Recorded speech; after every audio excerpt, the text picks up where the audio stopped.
Hey, true believers, Englentine here, counting down the 12 days of Christmas comics, and on the second day, my true love gave to me Klaus and the Crisis in Christmasville, or Xmasville as they say here. Written by Grant Morrison, drawn by Dan Mora. And I did not know what to make of this. I'm like, okay, I went into it blind. And it starts up, and I'm thinking, okay, this seems familiar. We start off in a car. We go to a town. We've got a couple of kids. The town is being overrun by Santa Claus.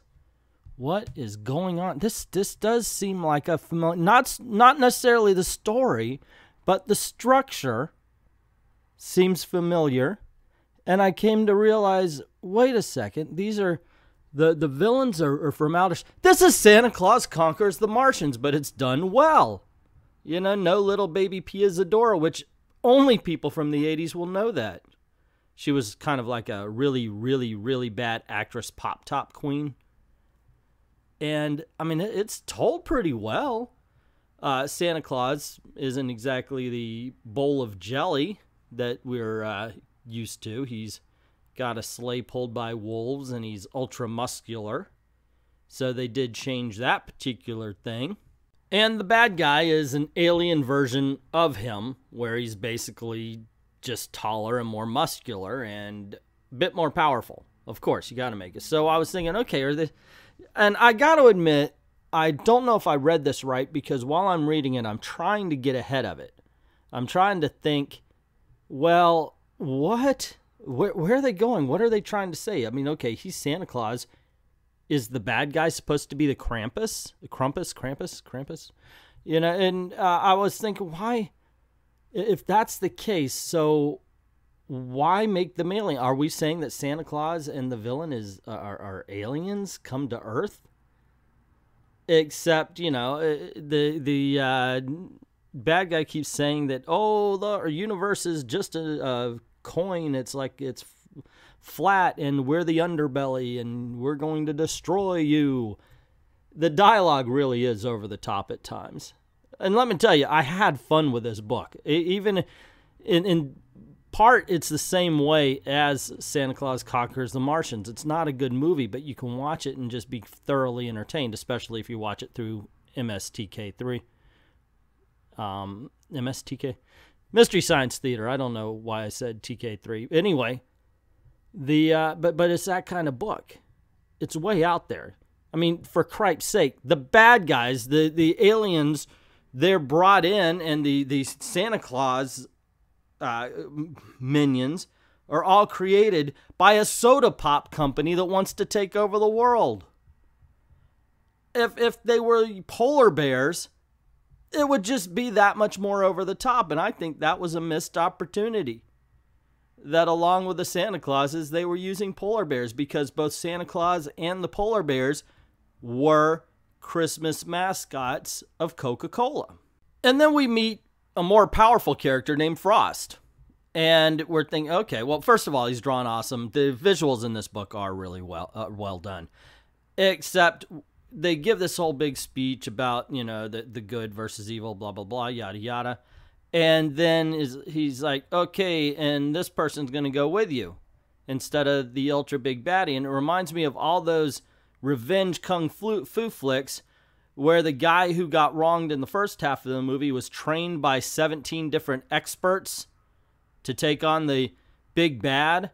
And I'm thinking, well, why don't you just send the 17 trained experts? I mean, okay, if you know this threat, this Krampus of sorts, is so incredibly powerful and bad, why don't you just send in the big guns? This is not something he has to do alone. Alrighty. Well, anyway, I digest. The whole thing is, and yes, I know what I just said there, but it is entertaining. I can't get past that. I mean, then that's the most important thing. If you were on the fence about whether to pick up Krampus, Crisis in Xmasville, get off the fence and pick it up. Especially, well, now if you're trying to get it before the holidays, too late. But still, it's a lot of fun. It's an entertaining read. At one point, Krampus turns into a big-ass werewolf. It's over the top while still being subdued, while still being, you know, I mean, you definitely have to pay attention to the dialogue, but at the time, that dialogue is going to go into some crazy places. The story goes to crazy places. It really is just this mixed bag of the unexpected when it comes to a Christmas tale. Probably the weirdest one I'm going to be reading in these 12 days of Christmas. And yes, I understand what I'm doing with the 12 days of Christmas in 3 days. Just roll with it. But yeah, it once again, it's entertaining, tons of fun, and definitely worth checking out.